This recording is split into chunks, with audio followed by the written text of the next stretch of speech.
Mes chers camarades, bien le bonjour, que vous nous regardiez en direct ou en rediffusion sur YouTube ou en podcast sur toutes les plateformes, car oui, nous sommes absolument partout. Aujourd'hui, on se retrouve avec un invité, Fabien Müller, et on va parler de cuisine médiévale. Donc Fabien, il est historien, il est spécialiste de la cuisine au Moyen-Âge et plus spécifiquement de la cuisine aristocratique du bas Moyen-Âge, pardon.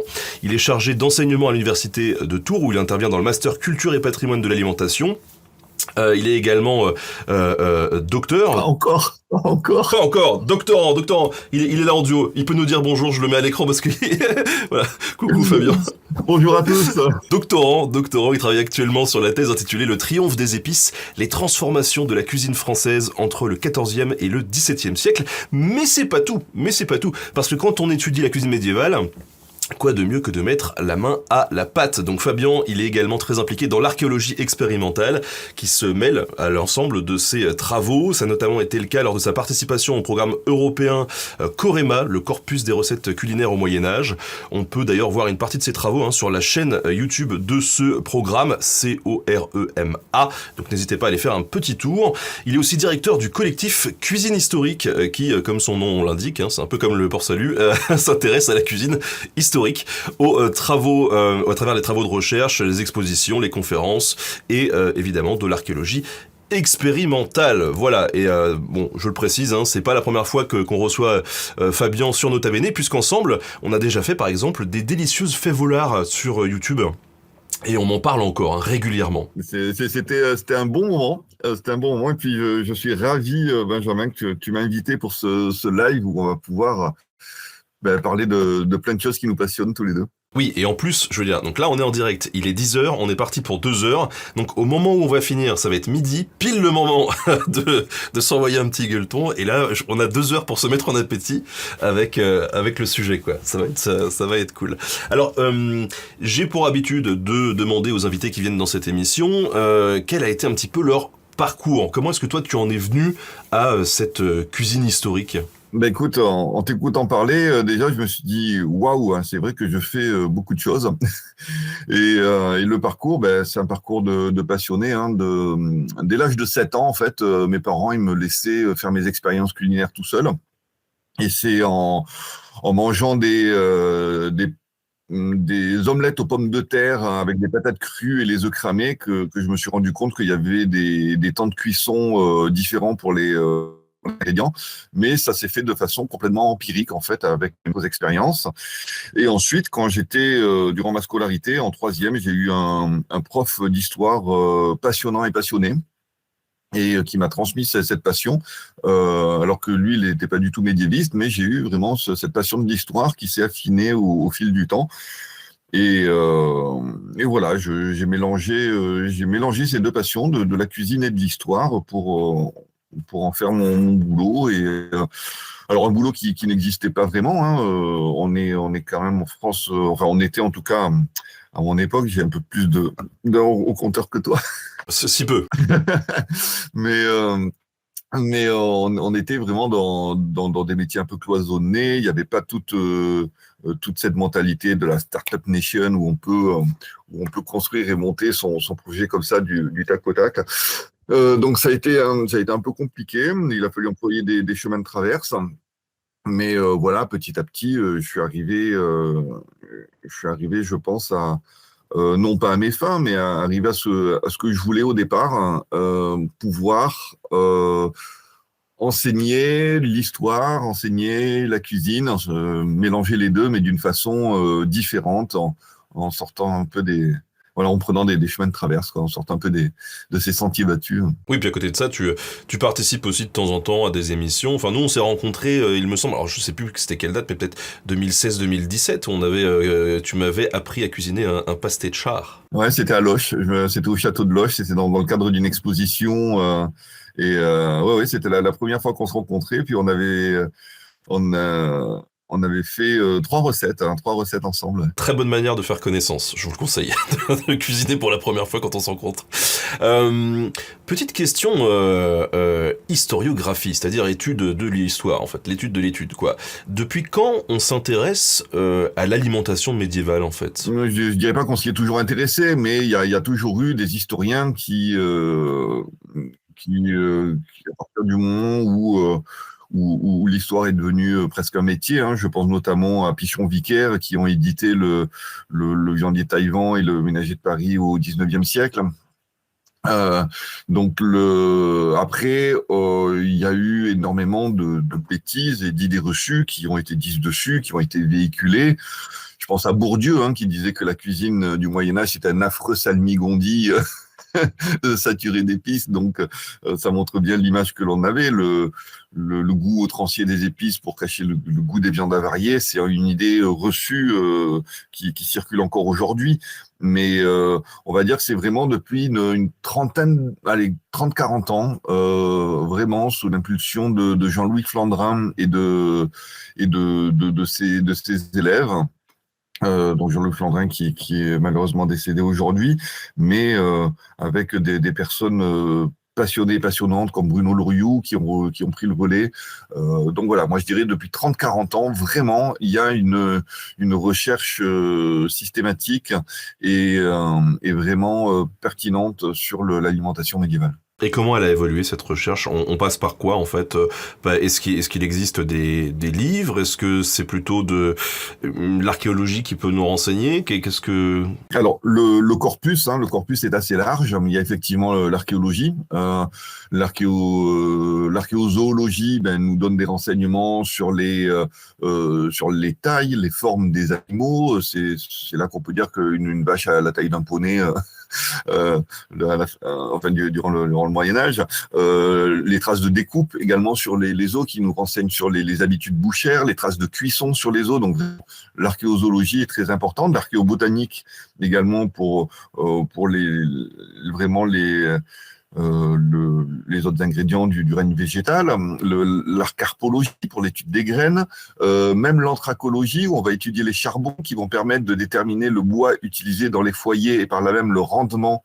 On n'est pas sans savoir, hein, sur ceux qui ont une cheminée ou qui font un barbecue, que quand on brûle du pain ou quand on brûle du chêne, c'est pas la même chose. Et en cuisine, cette différence de rendement du feu, du foyer, a une incidence sur la cuisson. Donc vraiment, l'archéologie nous permet d'affiner réellement notre connaissance, mais on ne peut pas se passer de la recherche historique purement, hein, d'aller dans les livres, y compris dans les réceptaires culinaires, hein, du passé, où on en a une quinzaine pour le Moyen-Âge. Après, il y a des choses très intéressantes comme les livres de comptes, les comptabilités, où on sait que ce qui a été acheté, donc quand on connaît un site, on va dire un château, hein, avec le monde qui y réside, hein, et quand on a ces comptabilités, on peut plus ou moins déterminer les quantités, des rations, ce genre de choses. Alors quand je parle de quantité et de rations, il y a aussi les règles monastiques, même si elles sont toutes calées sur celles de Saint-Benoît. Il peut y avoir des petites variantes, donc ce qui nous permet de savoir ce que mangent les moines. Donc vraiment, il y a un corpus très très très large. On peut rajouter la littérature vernaculaire, on peut rajouter l'iconographie avec des œuvres comme le Taculum Sanitatis, qui est vraiment une encyclopédie médiévale qui a été plus copiée au XIVe siècle, ou les livres d'heures. Je pense à ceux d'Anne de Bretagne, où on a des enluminures exceptionnelles des végétaux, y compris des papillons, des insectes. Donc voilà, énormément de choses pour étudier l'alimentation. Oui, et on va le voir, c'est ça qui est cool avec l'histoire, hein, comme toujours, c'est que en partant d'une thématique, d'un sujet, la cuisine, on va voir qu'en fait ça touche à tout et on peut s'intéresser absolument, finalement, une bonne partie de l'histoire du Moyen-Âge. Alors toi, ta spécialité, c'est la cuisine aristocratique du bas Moyen-Âge. C'est ça. Pour ceux qui nous écoutent, c'est quoi le bas Moyen-Âge ? Alors le bas Moyen-Âge, on va dire le Moyen-Âge, hein, c'est 1000 ans d'histoire, et ces 1000 ans, le découpage en fait des périodes a été fait assez tardivement, hein, et on a décidé vers le XVIIIe siècle que entre les deux périodes florissantes qu'était l'Antiquité et ce que l'on va appeler la Renaissance, il y avait un âge moyen où il s'est pas passé grand-chose d'intéressant. Donc c'est pour ça que ça a pris un peu cette appellation. les Anglais, même en une période du Moyen-Âge qu'ils appellent le Dark Age, hein, les âges sombres. Donc, tout ça est empreint un peu d'obscurantisme.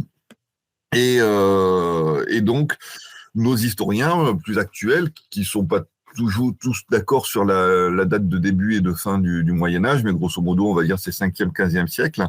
Et on le découpe en 3 grandes périodes. Hein. On va dire avant l'an 1000, c'est le haut Moyen-Âge, hein, c'est l'époque des Mérovingiens, Carolingiens. Le Moyen-Âge central, c'est le Moyen-Âge féodal, hein, c'est celui des croisades, des chevaliers, des troubadours, etc. Donc entre le 10e, 13e. Et le bas Moyen-Âge, c'est plutôt, 13e, 14, 15e. Donc vraiment la toute fin du Moyen Âge. Et pourquoi je me suis intéressé particulièrement à cette période, c'est peut-être un petit peu aussi par fainéantise. Hein. C'est durant cette période qu'on retrouve des réceptaires culinaires. Donc à partir du XIIe siècle, en fait, le Salsamentum Pictaventium, c'est le plus ancien recueil qui contient des recettes culinaires.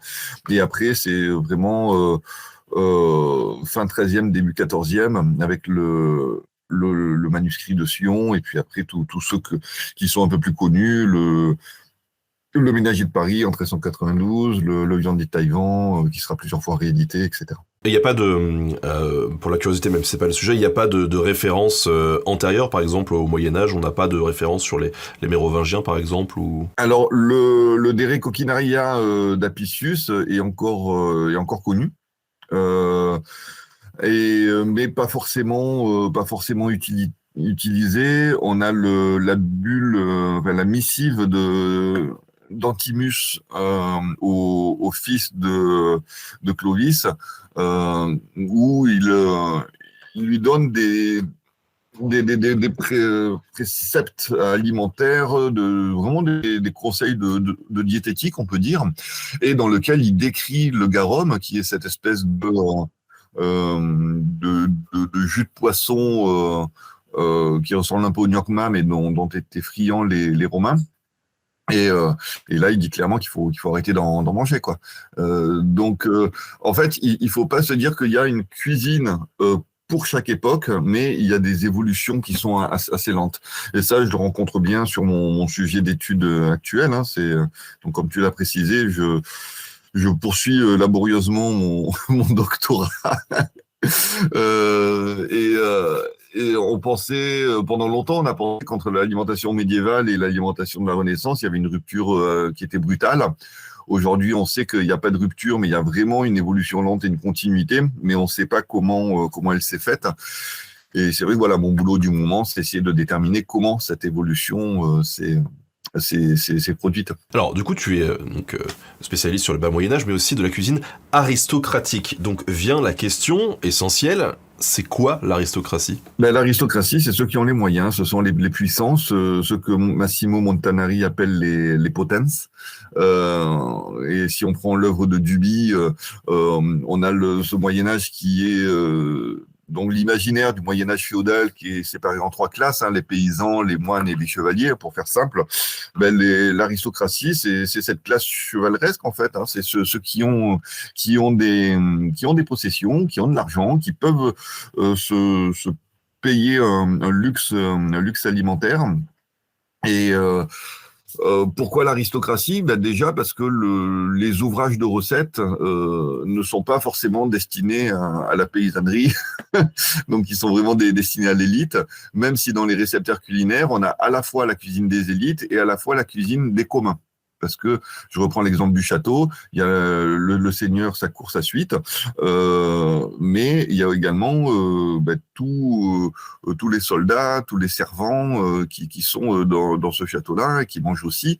On pourrait parler d'une cuisine centrale. Hein, dans certains gros sites, il y a vraiment deux cuisines qui sont séparées.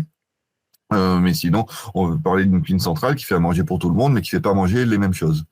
Et le livre de recettes qui est non pas là pour transmettre les recettes aux cuisiniers, parce que la transmission se faisait de manière orale, mais qui est là plutôt pour contrôler ce que fait le cuisinier ou pour savoir ce que le cuisinier doit mettre dedans.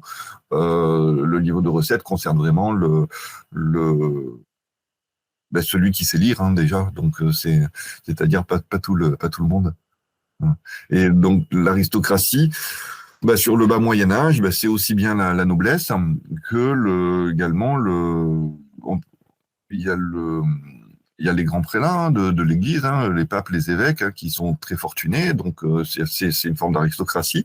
Il y a certains grands bourgeois qui sont plus riches que certains nobles.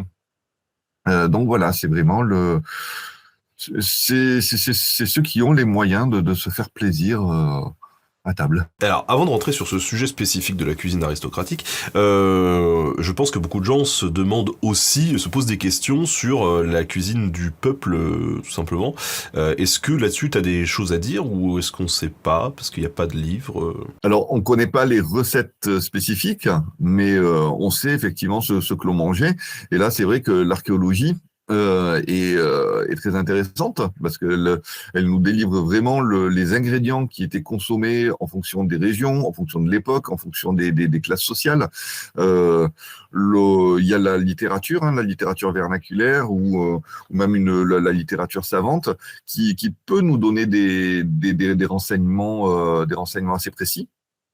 Donc le peuple, grosso modo, son alimentation est je dirais à 90% céréalière. On mange essentiellement des céréales, pas les céréales blanches, hein, comme le froment. Le froment, c'est ce qu'on appelle le blé aujourd'hui, mais blé, c'est le nom générique pour nommer les céréales au Moyen-Âge. Donc, parmi les blés, il y a aussi l'avoine, le millet, le seigle, l'orge, et bien d'autres, donc qui sont consommés, voilà, par la paysannerie. On peut schématiser en disant que jusqu'au XIIe siècle, on a un pot, hein, on a l'image du chaudron dans la cheminée. Donc moi, je parle plus de pot parce que le chaudron, c'est en fer, ça coûte très cher. Donc il faut plutôt imaginer une marmite en céramique avec de l'eau dedans, des céréales, des légumes, pourquoi pas un morceau de viande, hein, du porc que l'on a tué, salé en décembre et que l'on conserve ainsi toute l'année. Donc on a cette bouillie de céréales et de légumes. Une sorte de pot-au-feu dans lequel on rajoute des céréales et qui au demeurant est très bon, vigorant. Enfin, c'est une excellente nourriture. Et puis on peut rajouter de temps en temps effectivement des salaisons, de la charcuterie. On peut rajouter du fromage, on peut rajouter des œufs. Donc voilà, on a une alimentation qui est assez complète, hein, dans laquelle on ne va pas retrouver forcément d'épices hormis le poivre noir, mais ça on en parlera peut-être tout à l'heure. Et à partir du XIIe siècle, on a vraiment un développement des moulins et des fours banaux. C'est-à-dire que les seigneurs font construire des moulins et des fours et perçoivent un droit de ban, perçoivent une taxe dessus sur l'utilisation. Et on voit la France se couvrir de moulins.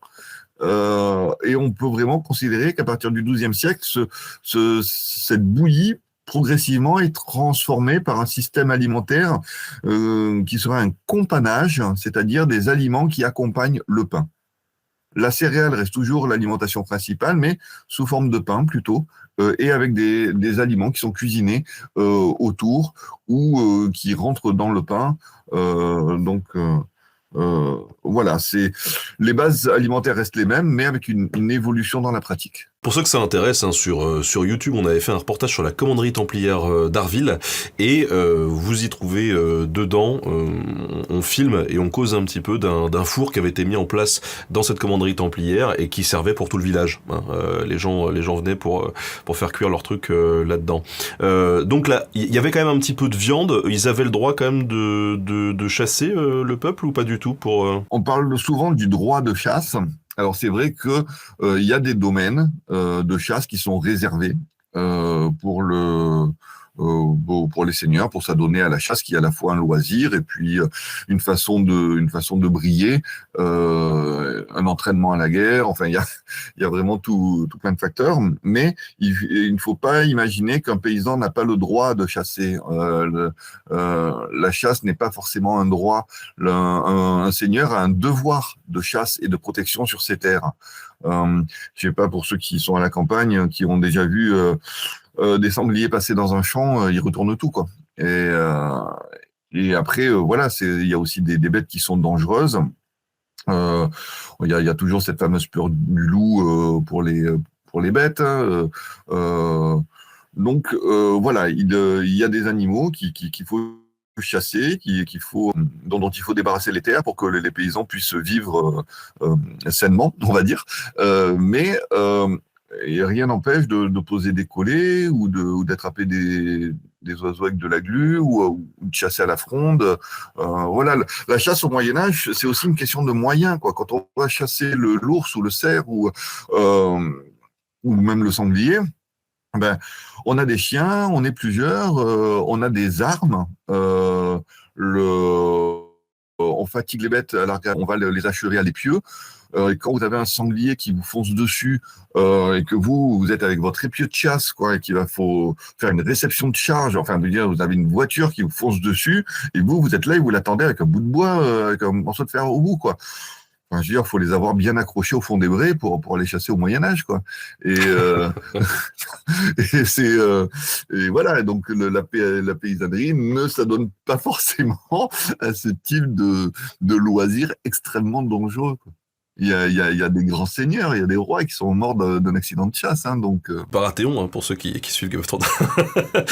Est-ce que on nous pose une question, on nous dit alors. Ok, ils mangeaient des céréales, mais est-ce que c'était les mêmes céréales qu'aujourd'hui? Est-ce qu'il y a beaucoup de différences? Alors, les études carpologique nous montrent effectivement des différences. La base de la céréale est la même, hein.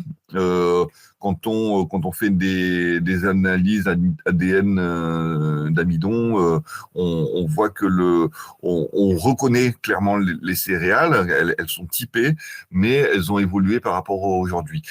Tous les ingrédients ont évolué depuis le Moyen-Âge, que ce soit naturel ou de façon anthropique, hein, pas par sélection de l'homme. Et alors, c'était absolument pas prévu, cette question, mais j'ai à côté de moi, j'ai une enveloppe justement avec des céréales anciennes que j'ambitionne de faire pousser un jour. Et on a comme ça, vous voyez, donc ça, on est vraiment sur, alors je vais mettre devant la caméra, on est vraiment sur des espèces anciennes de céréales, qui ressemblent, hein, clairement à celles d'aujourd'hui, mais qui diffèrent un petit peu, quoi. Donc ça, c'est un ami archéologue, hein, qui m'a donné, voilà, ici on a des grains d'avoine, mais qui sont très, très noirs, en fait, très bruns.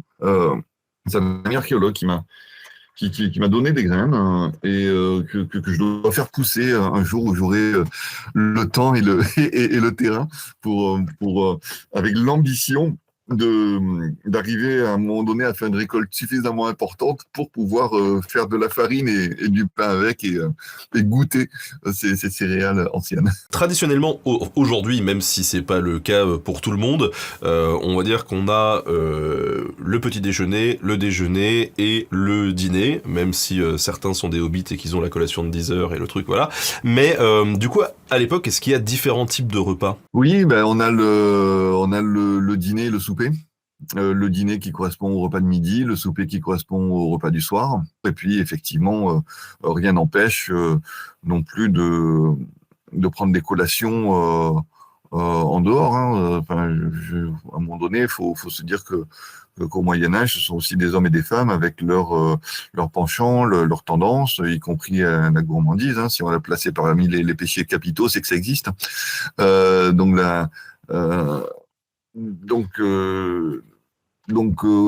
voilà, 2 repas principaux, mais avec, je pense très certainement, la possibilité de grignoter en dehors des repas, surtout aussi pour des populations itinérantes. Quand je parle des populations itinérantes, que ce soit les commerçants, les voyageurs, les pèlerins, voilà. Donc, où effectivement, les pèlerins ont leur repas, surtout le repas du soir, quand ils arrivent dans un monastère et qu'ils obtiennent le gîte et le couvert. Mais tout au long de la journée, moi, je le vois quand je suis parti à Saint-Jacques-de-Compostelle avec mon sac à dos.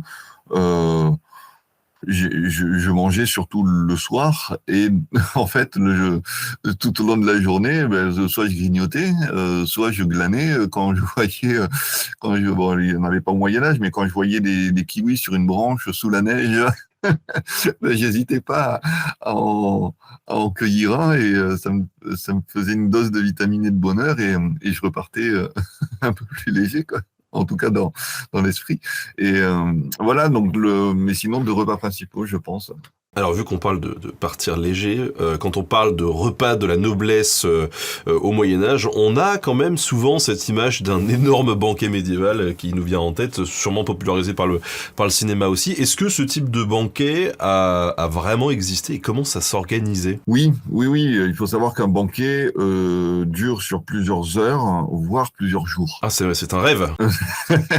Ouais. Mais on n'est pas tout le temps en train de manger. Mais il y a aussi le banquet est surtout diplomatique, ce qui veut dire que il y a énormément de moments où on parle, où on discute, où on noue des alliances, où on négocie des choses. Et il y a les entremets d'une durée aussi variable. Donc les entremets, aujourd'hui un entremets c'est souvent une pâtisserie, un dessert, mais les entremets au Moyen-Âge, c'est ce qu'il y a entre les mets. Donc il faut imaginer ce banquet aristocratique comme une succession de services. Moyenne 5 services, il peut y en avoir moins ou plus, jusqu'à 7 ou 8 services. Et dans chaque service, on a énormément de plats. Mais on a une hiérarchie à table, avec la table haute qui est la table du seigneur. Imaginons une table en U. Eh bien, la branche basse du U, ça serait la table haute où on a le seigneur et ses hôtes principaux. Et les deux autres branches du U, en fait, ce sont les tables basses. Et au plus on s'éloigne de la table haute, au plus notre condition sociale est basse. Et ça a une importance dans ce que l'on va manger, parce que quand les plats arrivent sur les tables, en fait, les plats principaux vont sur la table haute, les plats les plus recherchés, les plus raffinés, et ensuite les autres plats sont répartis sur les tables, et on mange dans le plat que l'on a apporté. C'est-à-dire que tout le monde ne va pas manger de tout. Voilà. Le service des boissons est différent. Quand on a soif, on montre son verre et les écuyers qui sont à l'office des boissons et les chansons sont là pour servir les verres. Mais au niveau des repas, on peut pas demander comme ceci, au niveau des plats, on peut pas demander comme ceci à être servi, quelque chose de différent, ou on a vraiment les plats qui sont à notre portée. Donc, si on est en bout de table, on a une chance de voir ce qu'on convoitait anéanti par ceux qui nous ont précédés, quoi. C'est possible. Après, souvent, là, j'ai pris l'exemple d'une table en U où on s'éloigne vraiment de la table haute, mais souvent, ce n'était pas le cas. Souvent, il y avait dans les petits banquets, il pouvait y avoir une seule et même tablée qui pouvait être parallèle ou perpendiculaire à la table haute. Des fois, il y avait beaucoup plus de tables. Et voilà, tout dépend de l'importance et de la taille du banquet. On nous demande s'il y avait une table des enfants.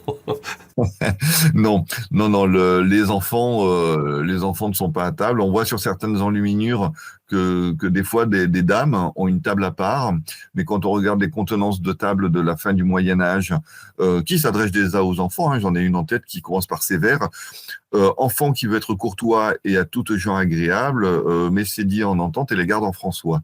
Et ensuite, il y a toute une liste de règles pour apprendre aux enfants à bien se comporter à table.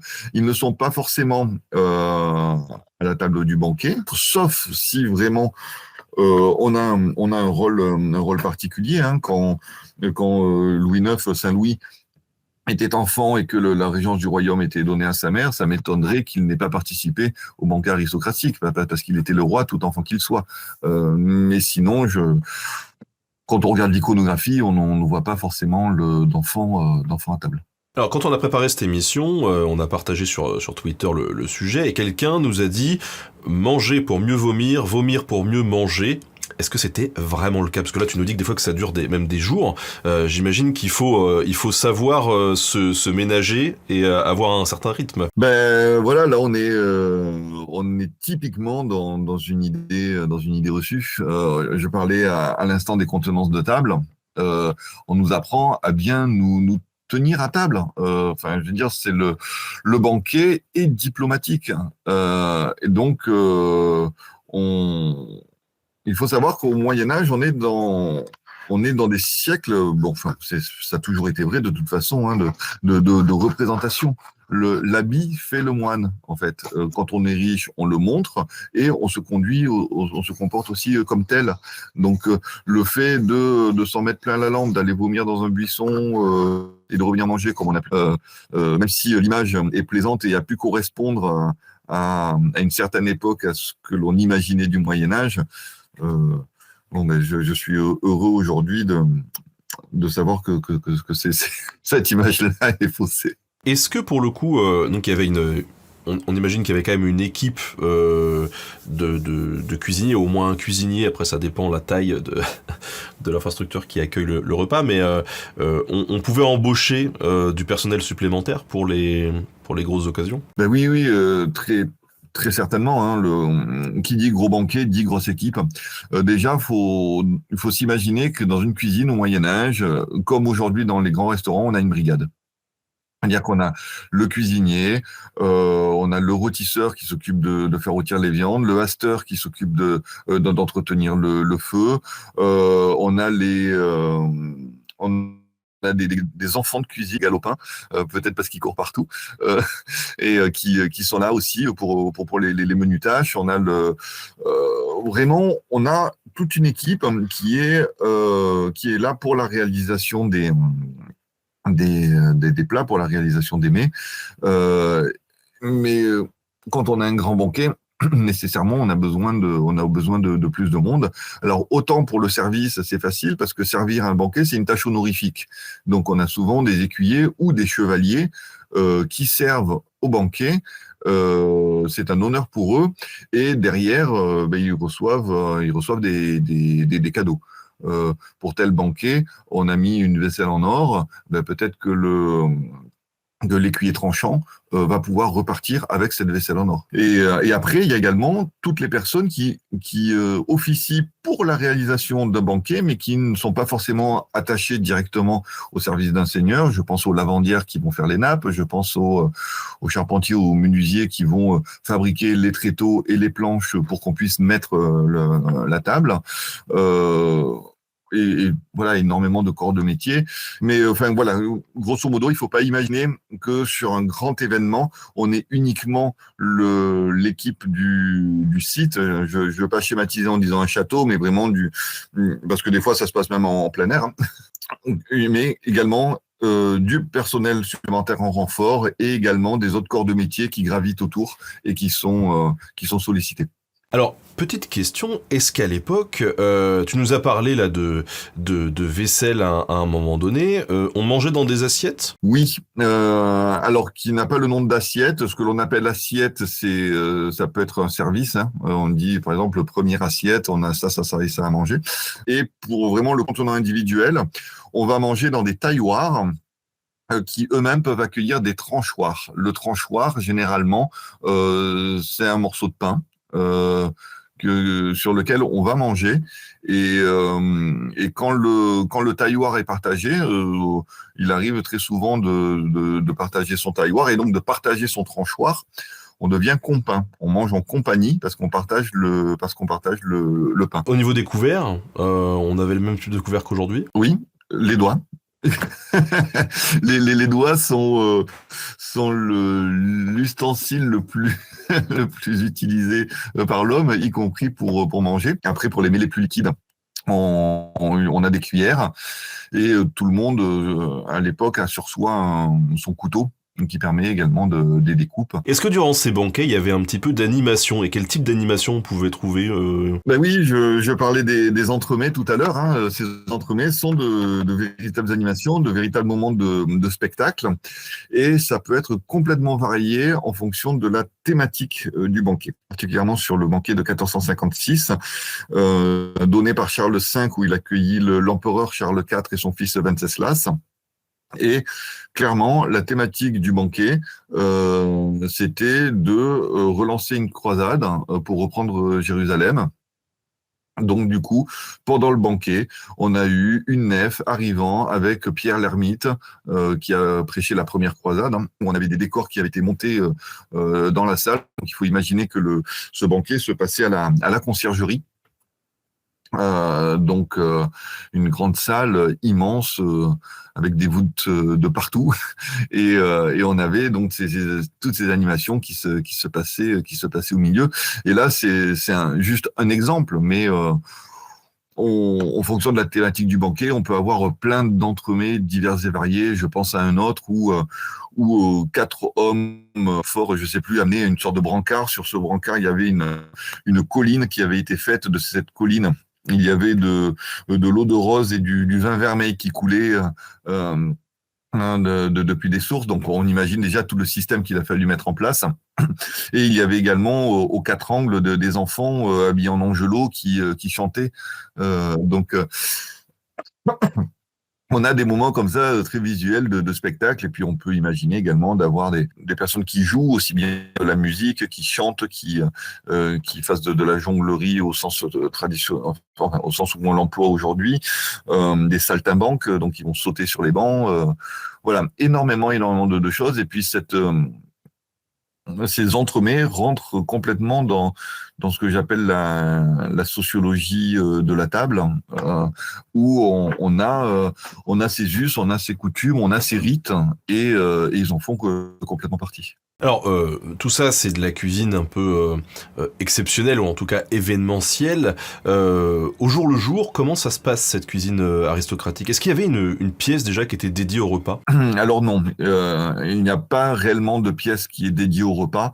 On n'a pas de salle à manger, hein. Ça apparaîtra vraiment beaucoup plus tardivement, à l'époque moderne.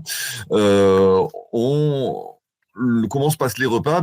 Imaginez que les recettes qui sont servies au banquet, même si ont un caractère exceptionnel, comme des oiseaux revêtus de leurs plumes, par exemple, on a quand même une cuisine qui est variée et surtout épicée tout au long de l'année. Après, voilà, on est toujours sous-social, et même dans l'aristocratie, même dans la noblesse, on a des différences. On a au XIVe siècle un petit noble auvergnat qui s'appelle Guillaume de Murol, et ce personnage-là est particulièrement intéressant parce qu'il notait tout ce qu'il mangeait. Ben, on s'aperçoit qu'il mange essentiellement des céréales. 2 tiers de son alimentation, c'est des céréales. Et du coup, pour les repas en déplacement, comment ça se passe? Est-ce que on a le cuisinier qui suit derrière, ou on se débrouille, on fait un doggy bag? Non. En fait, on a 2 types de déplacements. On a le déplacement militaire, où là, on a une énorme intendance derrière. Et il se peut effectivement qu'on ait le cuisinier attaché aux puissants qui leur fasse des recettes spécifiques, mais je n'ai pas trop de... Voilà, je veux pas trop m'avancer parce que personnellement, j'ai pas trop de renseignements dessus. Et après, on a le déplacement pour des raisons diplomatiques, où on va rencontrer l'autre, et souvent, effectivement, on amène son cuisinier, parce que lors de la rencontre, notamment, alors c'est un petit peu après le Moyen-Âge, hein, je pense notamment au camp du Dragon, le roi de France et le roi d'Angleterre, et chacun amène ses cuisines, on monte des cuisines de campagne phénoménales, et ils s'invitent les uns les autres et il y a une sorte de rivalité également qui se passe à table dans la qualité des mets qui sont servis. Les légumes, depuis tout à l'heure, on n'en parle pas beaucoup. Tu parles beaucoup de céréales, tu parles beaucoup de viande, mais les légumes, du coup, est-ce qu'on en mange beaucoup dans l'aristocratie? Très clairement, les légumes sont vraiment assez oubliés de la cuisine aristocratique. On a quelques recettes de crétonné, par exemple, qui sont des sortes de purée de pois ou de fèves. Mais il faut imaginer qu'au Moyen-Âge, tout est symbole, que le Dieu a une place omniprésente. On ne peut pas imaginer au Moyen-Âge que Dieu n'ait pas existé. Donc on est empreint de religion catholique romaine. Et ça va déterminer énormément de choses. Et notamment, on a ce qu'on appelle la Scala Naturae, l'échelle de l'être, où tout en haut de cette échelle, en haut, dans le ciel, on a qui? On a Dieu. En dessous, on a les anges. Si on continue à descendre, on a les oiseaux. Si on descend plus bas, on a les fruits qui poussent en haut. À descendre, on a les céréales qui poussent également majoritairement sur des tiges en hauteur. Après, on a les animaux terrestres. On a les animaux qui sont dans sa soue. Et puis après, on a aussi les légumes qui poussent à ras de terre. Et puis après, on a les racines. Et si on continue à creuser, on arrive en enfer. Donc, entre le diable et Dieu, on a tous les aliments en fait que Dieu a mis sur terre pour le service de l'homme. On ne s'interdit de rien manger dans la religion catholique, contrairement à l'islam ou au judaïsme où on a des interdits alimentaires.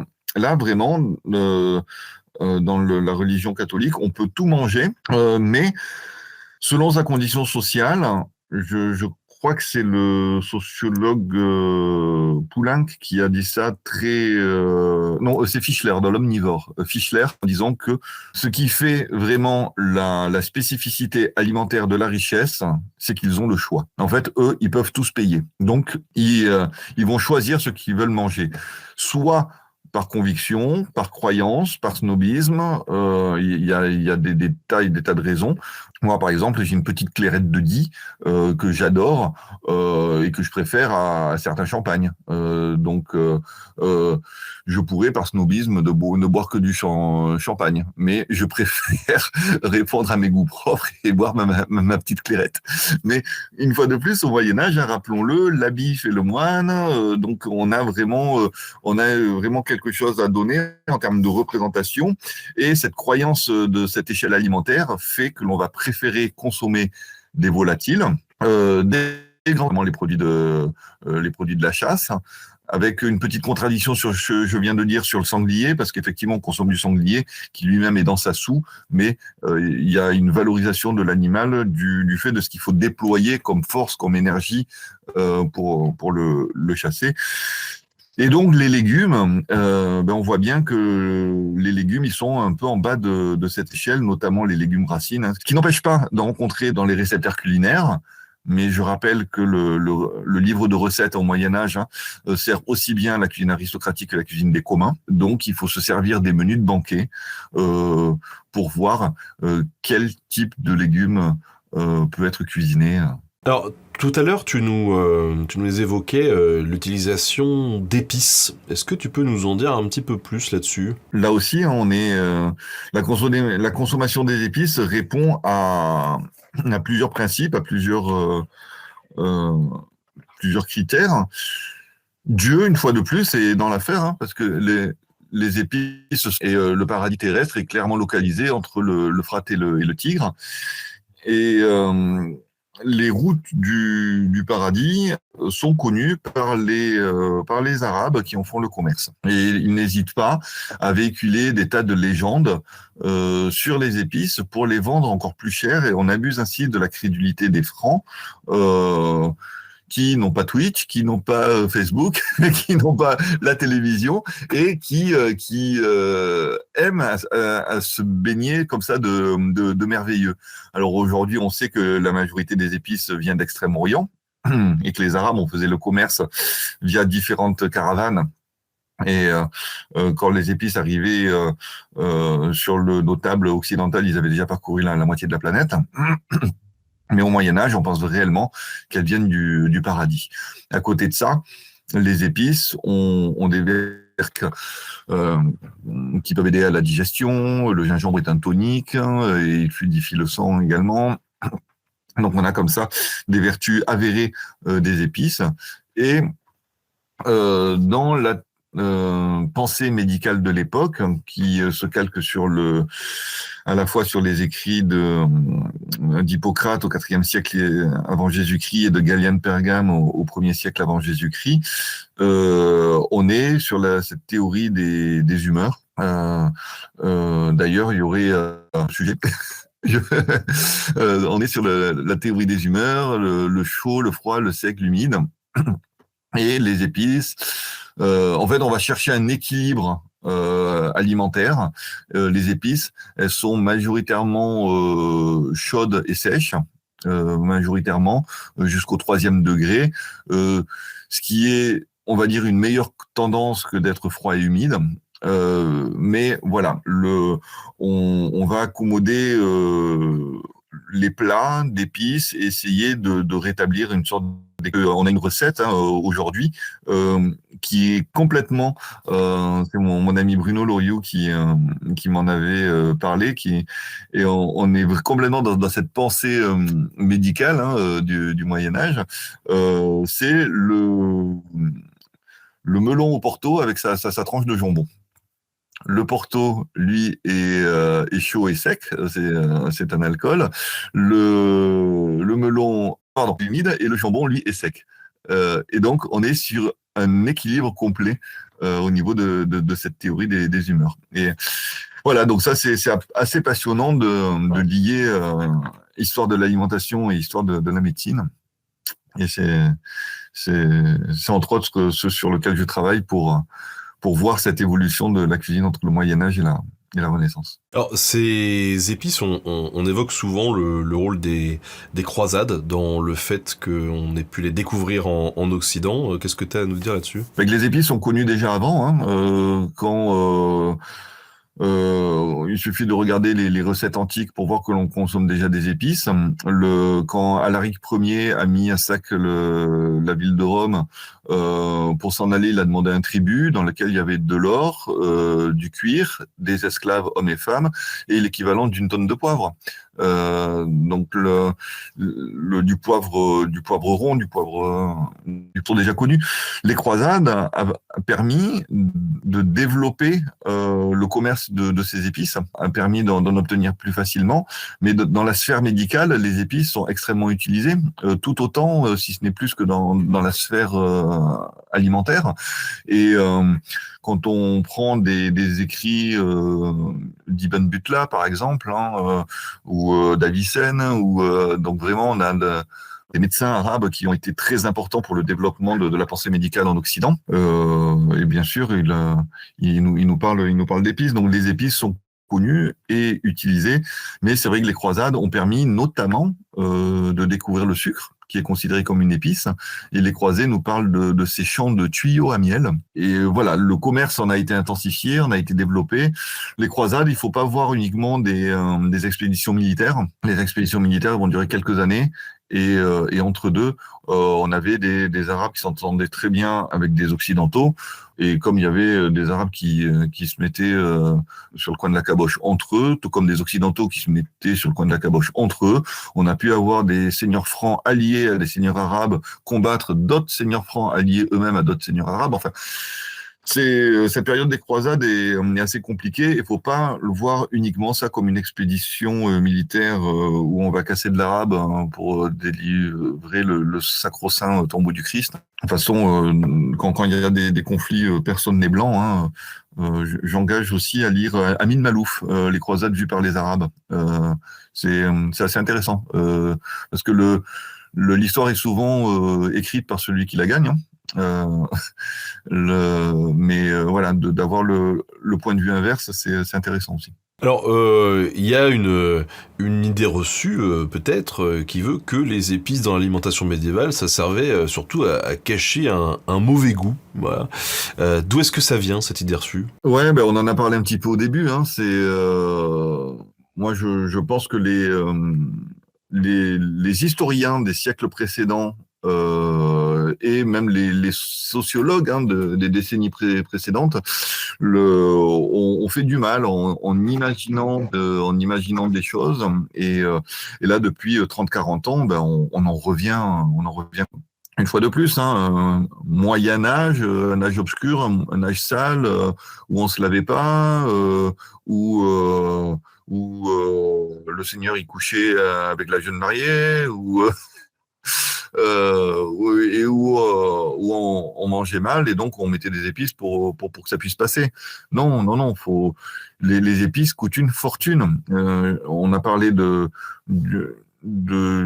peu de la sphère médicale, on a parlé du côté sacré des épices, mais c'est aussi un facteur social important. Mettre une foison d'épices dans sa cuisine, c'est montrer à tous ses invités qu'on a des moyens, qu'on est un bon parti, quand on a un banquet diplomatique, c'est du tape à l'œil et les épices contribuent grandement à ce tape à l'œil.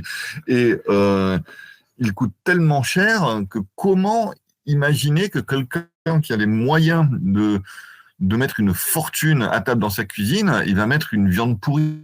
Moi, j'invite toutes les personnes qui véhiculent ce genre d'idées reçues à s'intéresser un peu aux comptes de boucherie où on voit que la viande est abattue quotidiennement. Même en période de carême, parce qu'il faut nourrir les personnes qui ne font pas le carême, que ce soit les juifs qui habitent sur le territoire, que ce soit les personnes malades, les femmes enceintes, les enfants, donc qui ont besoin de viande, parce que la viande, c'est une fois de plus la puissance. On est fort quand on n'en déplaise aux véganes d'aujourd'hui. On est fort quand on consomme de la viande. Quelque chose qui est censé nous renforcer, nous fortifier, on va pas le manger si c'est pourri, si c'est avarié.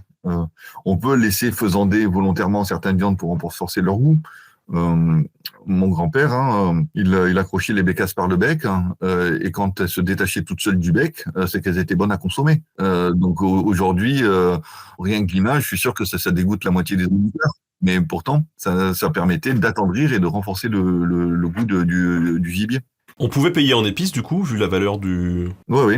D'ailleurs, l'expression payer en espèces, ça vient de la payer en espices.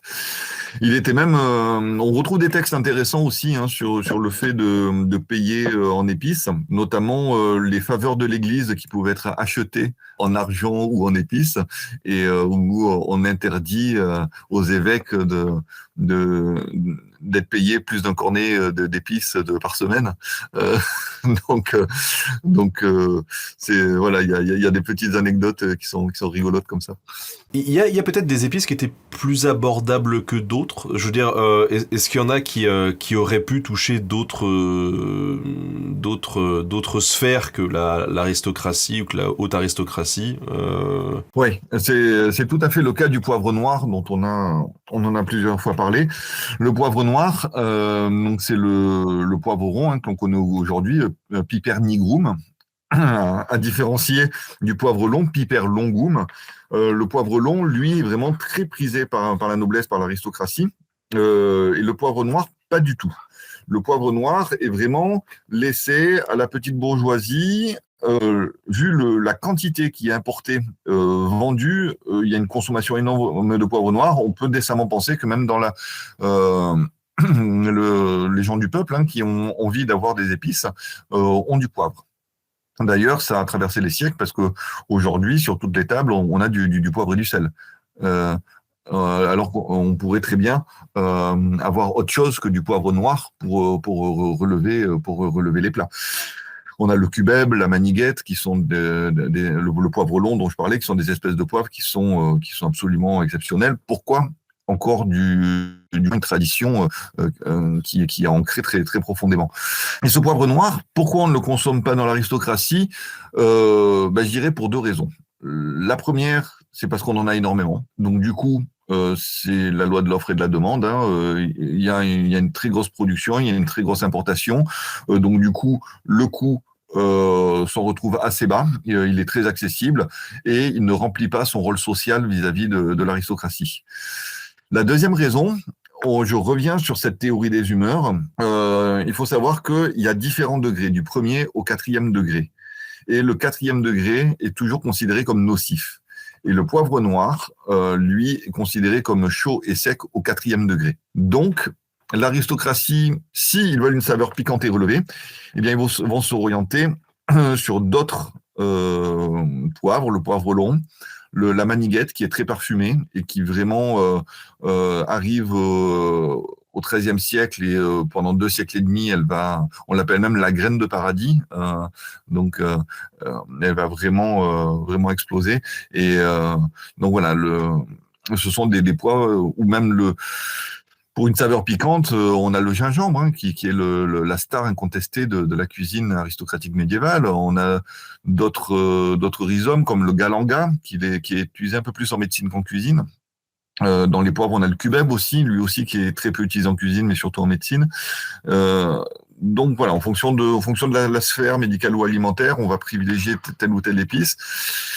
Et en fonction de son coût, de sa hiérarchie, de ses vertus, etc., on va aussi privilégier certaines épices. Et le poivre rond, en fait, lui, il est consommé universellement, mais l'aristocratie s'en passe volontiers parce qu'elle a d'autres possibilités, des possibilités financières, j'entends. On nous demande si la moutarde était déjà consommée à l'époque. Alors, la graine de sénévé est consommée. On a des recettes de mou ardent. Alors, est-ce que le mou ardent, moutardant, va donner le nom de moutarde?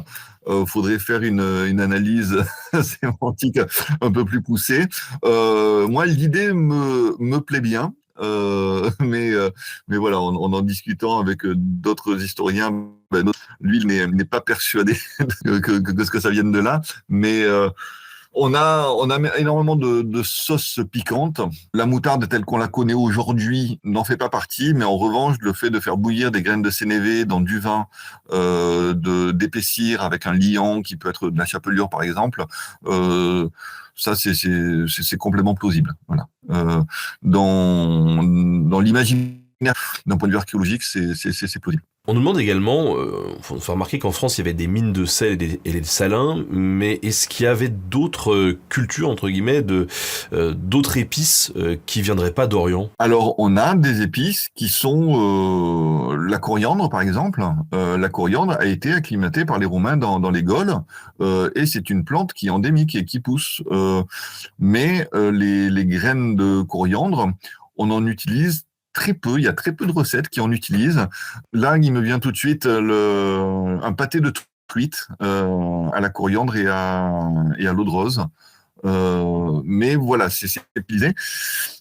Pourquoi? Parce qu'elle est locale. Une fois de plus, ce qui fait l'intérêt des épices, c'est qu'ils coûtent extrêmement cher au niveau de l'aristocratie.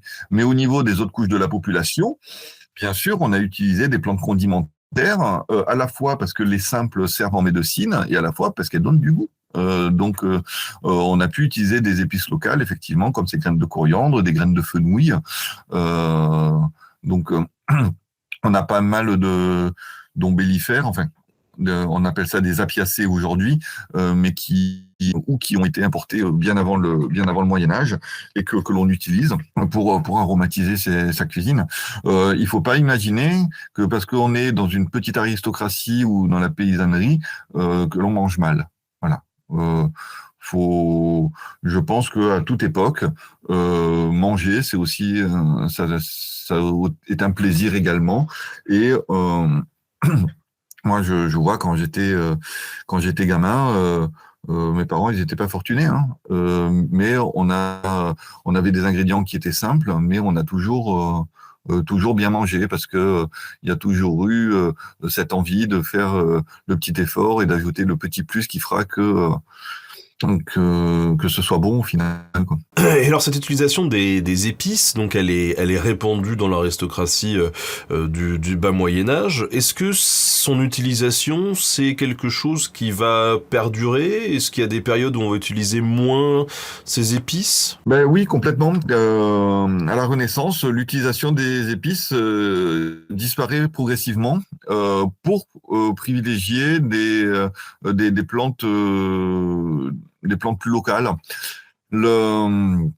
il y a une mutation alimentaire. On cherche des goûts différents et on est moins intéressé à ces produits de luxe qui viennent de loin. Surtout qu'on a ouvert des routes commerciales, hein. On peut se passer du monopole des Arabes, donc ça va coûter de moins en moins cher. Donc, quelque part, il y a de moins en moins d'intérêt. On a des produits nouveaux qui vont arriver des Amériques, donc qui vont pas. Faut pas se dire que en 193, tout le monde mange des patates, des tomates et du maïs, hein, ou de la dinde. Mais petit à petit, en fait, la mutation, elle est progressive et on va se passer tout doucement des épices. Un excellent exemple, c'est l'hypocrase. L'hypocrase, qui est une boisson vraiment emblématique, c'est du vin avec du sucre et des épices. Alors aujourd'hui, tous les fabricants d'hypocrase le font avec du miel, mais traditionnellement, au Moyen-Âge, c'est réalisé avec le sucre. On n'a trouvé qu'une seule recette, et c'est une amie aussi que je salue, qui a trouvé cette recette dans un réceptaire des Pays-Bas, où on utilise du miel. Mais sinon, du vin édulcoré avec des épices. Et les épices principales, c'est gingembre, sucre, cannelle. En épices secondaires, on a girofle, galanga, muscade. Et après, il y a des épices mineures que peuvent être de la cardamome, par exemple. Voilà, d'autres épices qui vont venir s'ajouter en fonction des récepteurs, des goûts de l'époque, etc. Sur les récepteurs de la Renaissance, c'est flagrant. Les épices principales, sucre, gingembre, cannelle, sont toujours autant présentes. Les épices secondaires ont effectué un recul et les épices mineures ne sont plus là du tout. Elles ont complètement disparu au profit d'essences florales comme de l'iris, de la violette, de la rose. Donc on a vraiment l'hypocrase qui est une boisson médicale à la digestion, à la fin des repas, des banquets, etc. L'hypocrase existe toujours.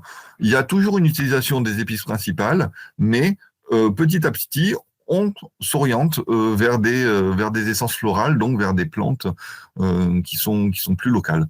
Et c'est là, on est vraiment sur l'hypocrase à cheval entre l'alimentation et la médecine. En médecine, l'utilisation des épices perdure, hein, parce qu'elles ont des vertus thérapeutiques.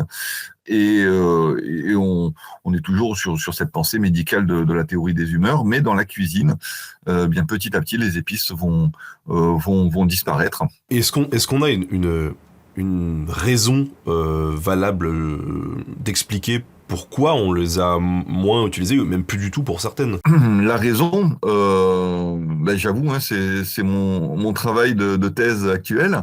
Je peux donner quelques éléments de réponse, hein. Les routes commerciales, hein, qui permettent d'en avoir plus facilement, elles coûtent moins cher, donc elles perdent de leur prestige, hein, et de leur intérêt.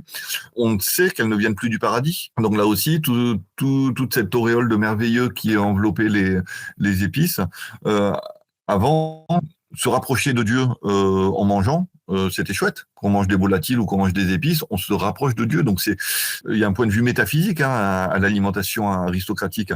Et là, petit à petit, on s'en détache. Déjà parce que au fil des siècles, on s'éloigne de Dieu.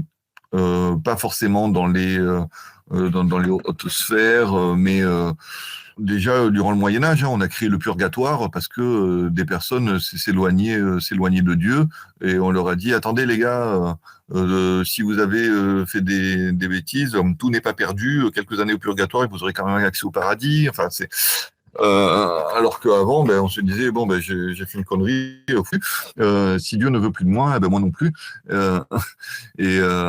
Donc voilà, il y a des adaptations de l'Église au fil des siècles pour essayer de garder, hein, de garder les gens, même si les élites restent très très catholiques.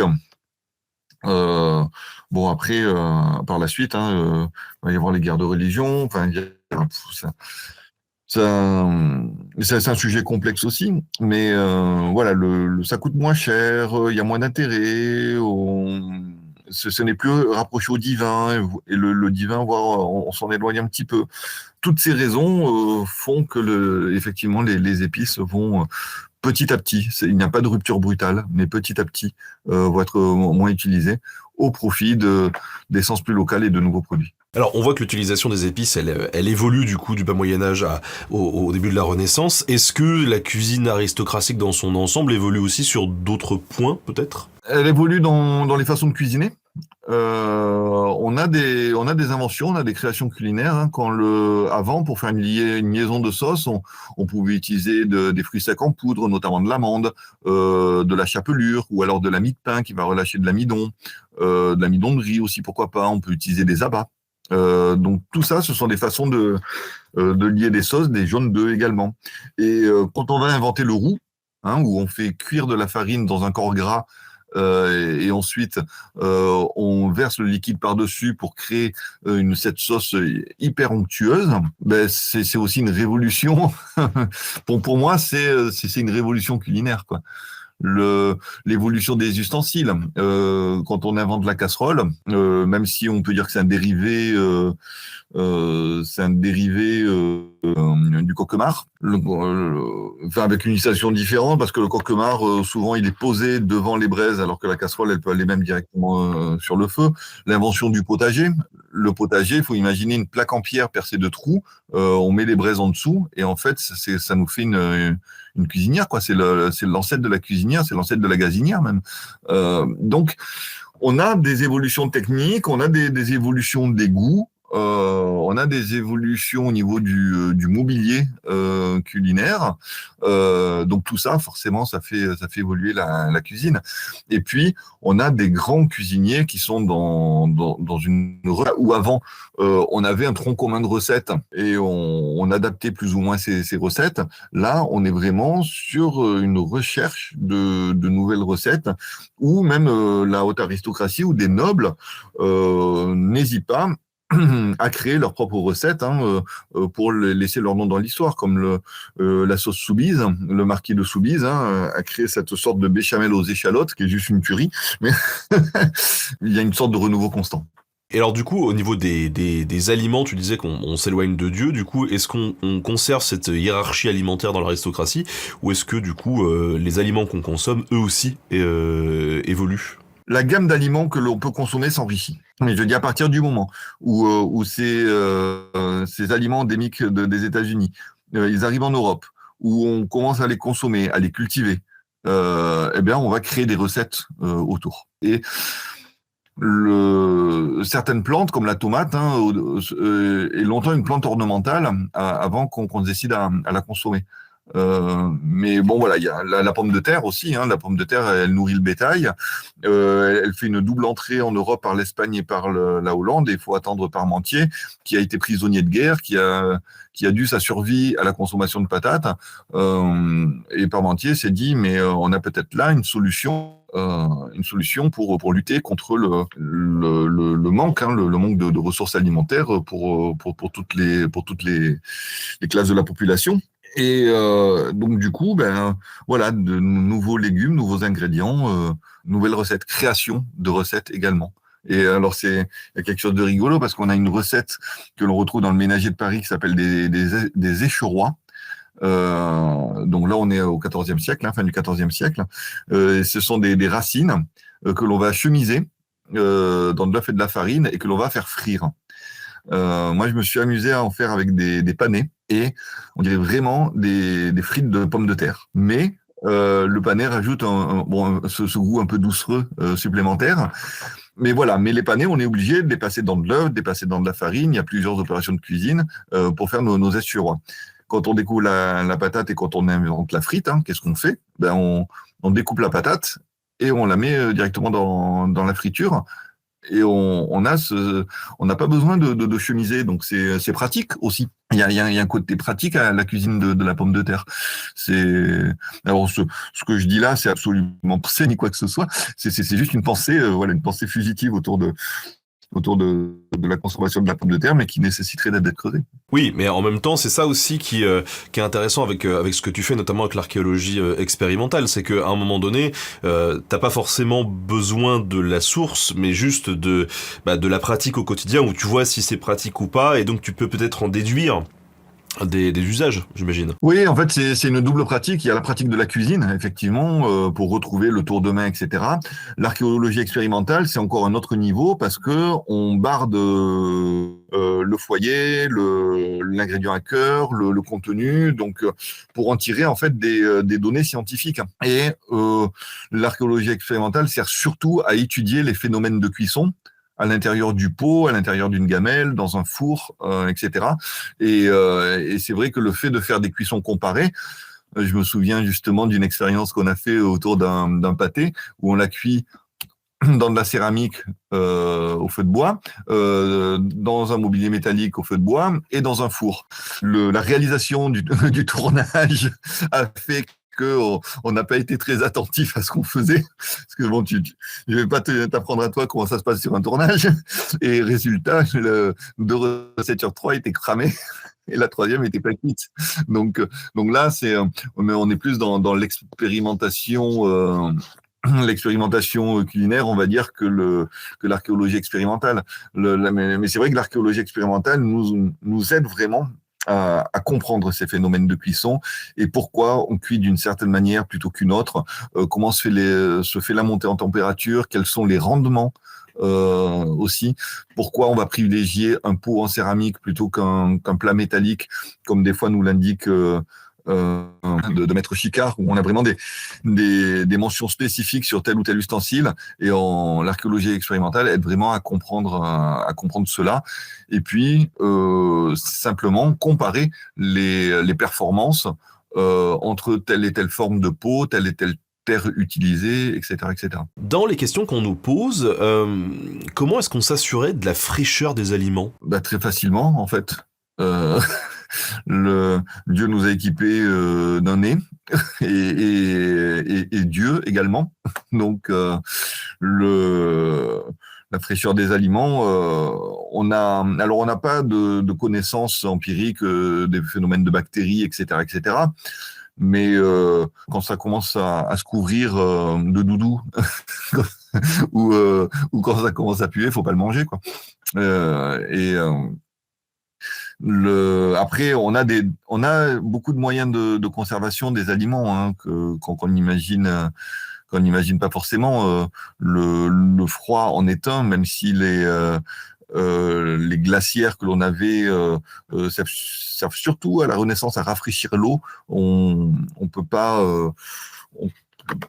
on peut pas se dire à un moment donné que ça peut être utilisé pour conserver les aliments, mais le séchage, le fumage, les salaisons, ce sont des moyens des moyens de conservation. Moi personnellement, je regarde jamais les DLC sur ce que j'achète. Hein. Je sais de façon naturelle si je peux le manger ou pas. Est-ce qu'on mangeait des escargots déjà ? Alors c'est une bonne question. Je n'ai pas retrouvé de recette d'escargots. J'ai retrouvé des recettes de plein de choses, de grenouilles, de hérissons, de baleines, mais des escargots, je n'ai pas retrouvé de recette. Alors peut-être que dans les couches plus basses de la population, on mangeait des escargots, mais voilà, la coquille d'escargot, elle est fragile, elle se dégrade aussi, hein, au fil des siècles. À ma connaissance, on n'a pas retrouvé non plus d'endroit où on aurait un gisement de coquilles vides d'escargots qui aurait justifié un dépotoir en fait, hein, qui aurait justifié une telle consommation. Et alors là, tu nous as mentionné une recette avec de la baleine. Alors c'est quoi déjà, première question parce que ça m'intéresse. Et de deux, est-ce que tu as d'autres exemples de recettes un petit peu loufoques, en tout cas avec des ingrédients ou des animaux auxquels on s'attendrait pas ? Oui, comme je disais, des recettes de hérissons par exemple ou d'écureuils. Hein. On consommait du castor, notamment en période de carême. Parce que le castor, en fait, on le voit bien sur les enluminures.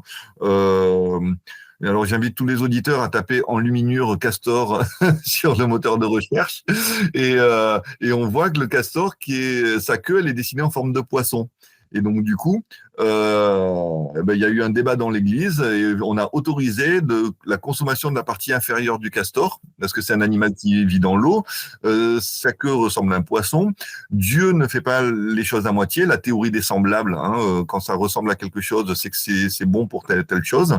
Manger des noix, par exemple, quand on a mal au crâne, parce que le cerveau a la forme du cerveau de noix. Et là, la queue du castor ressemble à un poisson, donc on peut manger du castor en carène. Voilà.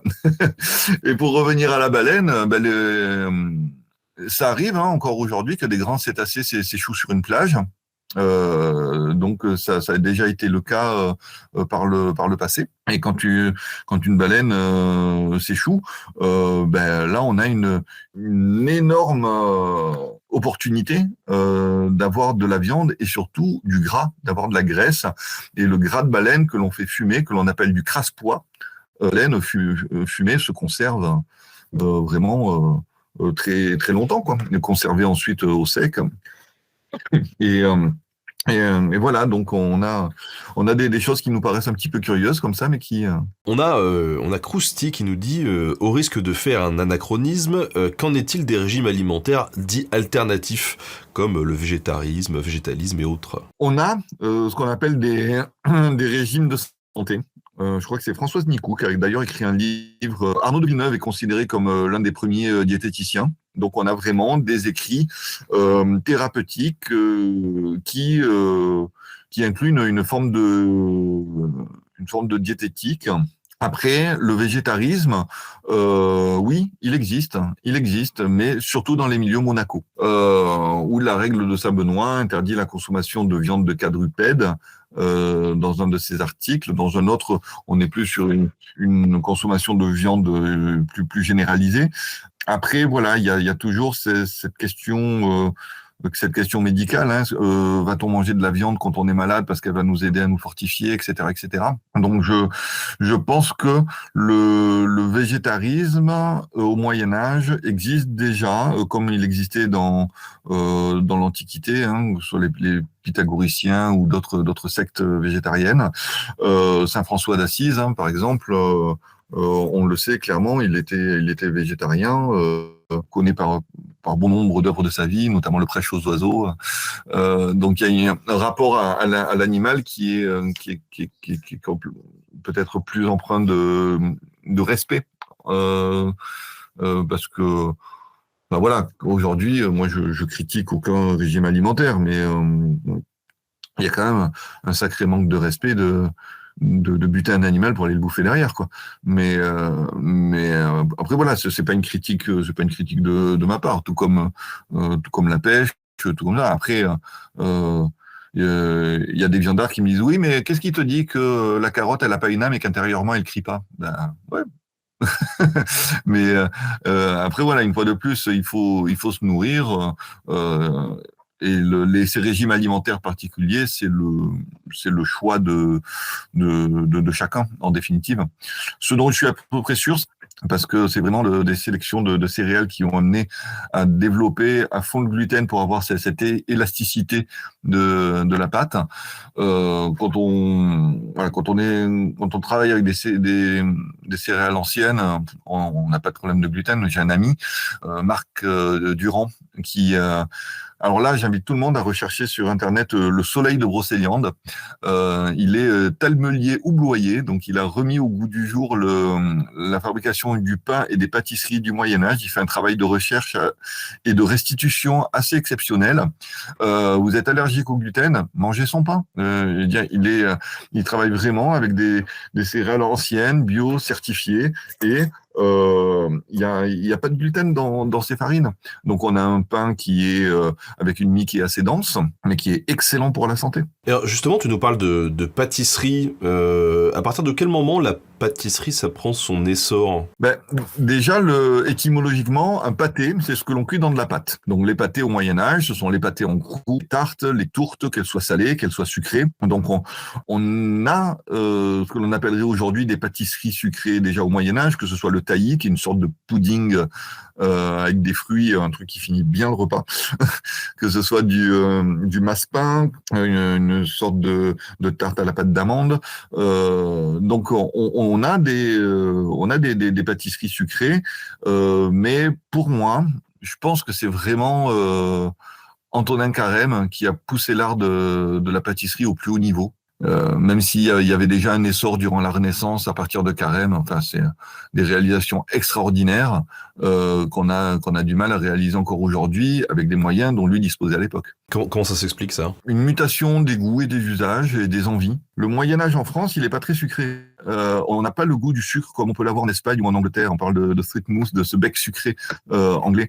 En France, le goût pour le sucre et pour le gras également, hein, on est vraiment à la Renaissance dans une sorte de lipophagie édulcorée où on mange du gras et on mange du sucre. et, et donc, s'ils rajoutent les salaisons, vous voyez, par rapport au conseil du gouvernement aujourd'hui, de ne pas manger trop gras, trop salé, trop sucré, on a tout faux. Et du coup, cette envie de sucre et le fait que on dissocie un petit peu mieux le repas, où au Moyen-Âge, on peut manger sucré-salé tout au long du repas. Et là, en fait, on va petit à petit avoir réellement ce qu'on appelle un dessert. Les bouts-dehors que l'on a à la fin du Moyen-Âge, où on a des petites choses sucrées, mais qui servaient à bouter les gens hors de table. Donc souvent, ils étaient servis dans une autre salle. Petit à petit, quand le repas aristocratique de la Renaissance s'institutionnalise un petit peu, on a le dessert, on a ces pâtisseries sucrées qui arrivent en fin de repas. Et donc, du coup, on a toute une recherche culinaire pour développer ces pâtisseries. Alors, moi, il y a un truc qui est très mal, hein, mais c'est vrai que quand je suis devant un bon film le soir, j'aime bien avoir un petit paquet d'M&M's. Et est-ce que eux, ils avaient des trucs à grignoter ou pas du tout? Alors ça, j'en sais rien, à vrai dire. Je sais qu'on a des recettes d'épices confites dans du sucre, d'épices enrobées, qui sont d'ailleurs, enfin c'est super bon. Moi, je vous engage, vous prenez une poêle, vous faites légèrement griller vos épices dedans et vous rajoutez du sucre, éventuellement. Vous avez un pipsit, vous mettez un pipsit d'eau pour que les épices s'humidifient et que le sucre colle bien, et vous les faites sauter comme ça à la poêle, pas trop longtemps parce que sinon ça va devenir du caramel, mais vraiment juste pour que les épices ils s'enrobent de sucre. Vous mettez tout ça sur un papier sulfurisé, vous laissez refroidir et vous avez ces épices de chambre, ces épices enrobées que l'on servait à la fin des banquets du Moyen-Âge. C'est tout simple à faire et c'est génial. Et surtout, vous mélangez vos épices. Vous prenez plein de graines différentes, des graines de fenouil, de coriandre, de cumin, de carvi, d'aneth. Évitez le fenugrec parce que c'est une graine qui est beaucoup trop dure, on va se casser une dent. Mais donc comme ça, des graines différentes enrobées dans du sucre et quand on va se prendre comme ça des pincées de sucre, le M&M's à côté, c'est pour les rigolos, quoi.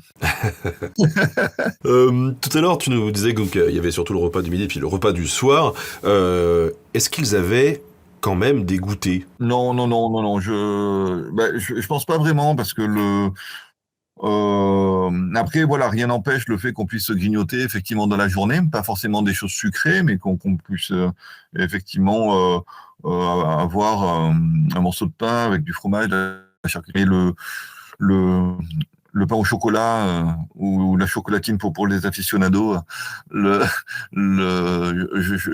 pense vraiment pas qu'on ait même cette idée de manger en dehors des repas. La question, je pense, de cette émission, cuisine au beurre? Oui, déjà. Mais ce sont les Bretons qui sont réputés pour cuisiner au beurre. Donc déjà, ils se différencient du reste de la population, mais on a déjà des recettes de cuisine au beurre. Dans mon travail, je m'amuse à compter les ingrédients des différentes recettes, et au plus on va vers la fin du Moyen-Âge, et au plus on a déjà de la cuisine avec du beurre. Donc, du coup, oui, cuisine au beurre qui tend à s'intensifier et qui là aussi explosera à la Renaissance. Niveau boisson, qu'est-ce qu'on pouvait boire à table? Du vin et encore du vin. Et que ça? On boit quasiment pas d'eau. Si on boit de l'eau, c'est calé dans le vin. Mais c'est un vin qui très peu. Entre 4 et 5 degrés, donc si en plus on le coupe à l'eau, donc on pouvait boire de 2 à 3 litres de vin par jour et par personne, hein.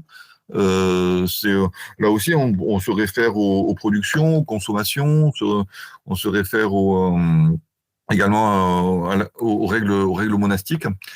Mais voilà, on boit énormément de vin et en début de repas, on peut boire de l'hypocrase blanc, en fin de repas, de l'hypocrase rouge. Et il peut y avoir aussi dans des boissons fermentées, que ce soit des jus de fruits fermentés, des cidres, des poirées, ce genre de choses, ou que ce soit des cervoises, des bières. La fermentation aide à la conservation. Donc en fait, il faut se dire que quand on veut conserver des ingrédients longtemps de conservation. Mais alors du coup, est-ce qu'on a, on pouvait servir aussi, par exemple, je sais pas, des jus de fruits frais? Alors, rien n'interdit de penser que quand c'est la saison, on puisse boire des jus de fruits. Voilà, rien n'interdit de le penser. Et en fait, que quand ils sont mis en fermentation, c'est pour la conservation. En ce qui concerne le raisin, il y a aussi une dimension christique au vin. Je pense vraiment pas qu'il ait été bu frais. Je pense qu'il a été bu âgé entre 1 et 3 ans. Au-delà, comme on n'a pas de bouteille, donc que le vin est conservé en tonneau, au-delà, c'est du vin vieux. Et le vin vieux est revendu pour les couches inférieures de la population ou transformé en vinaigre, parce qu'on cuisine au vinaigre. Et les infusions? Infusion, décoction, à usage médical, à usage thérapeutique. Pourquoi pas, mais pour le plaisir, j'en suis pas persuadé. Moi-même, quand je vais au bar, je bois une bière, quoi. Je bois pas une tisane. Donc, Ah oui, mais il y a des gens qui préfèrent la tisane, donc voilà. Sois ouvert, Fabien. j'en plaisante, bien entendu.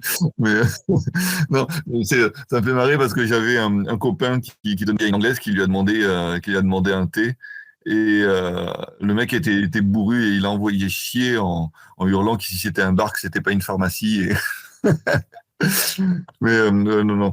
Mais tu as raison. Non, non. Aujourd'hui, chacun consomme ce qu'il veut. Hein. Je suis pas du tout en train de faire du prosélytisme pour la consommation d'alcool, loin de là. Mais voilà, je pense sincèrement qu'au Moyen Âge, on consommait des boissons alcoolisées, même si elles sont faiblement alcoolisées. Mais du coup, oui, il y avait peut-être une certaine euphorie ambiante. Et puis aussi tous les travers auxquels conduisent l'alcool en termes de rixes, de bagarres, de meurtres aussi. Hein. Là, on a des notes de procès. Hein, On nous demande si, du coup, si l'hydromel était bien répandu en Bretagne, est-ce qu'on peut imaginer que chaque région, un peu comme aujourd'hui, avait sa spécialité, sa boisson préférée? Oui, alors je pense que l'hydromel n'est pas le spécifique à la Bretagne. C'est bien de le dire, les Bretons, arrêtez de vous accaparer tout ce qui est, voilà. Oui, c'est comme la cornemuse n'est pas spécifique à l'Écosse. Hein, on en retrouve en France et dans d'autres régions du monde. Après, il y a une tradition qui est restée en Bretagne, hein, ça c'est certain. Il y a ils ont un nom spécifique pour leur hydromel, le chouchen, mais l'hydromel, oui, oui, je pense il était, on pouvait le retrouver un peu partout en France, mais dans les récepteurs culinaires, ce n'est vraiment pas, en fait, on n'en parle pas d'hydromel. On parle d'hypocrase, on parle de piment également. Le piment qui est une boisson à base de vin aussi piquante. On a des moretum à base de fruits broyés incorporés dans le vin. On a notamment de la mûre. On a du vin de sauge.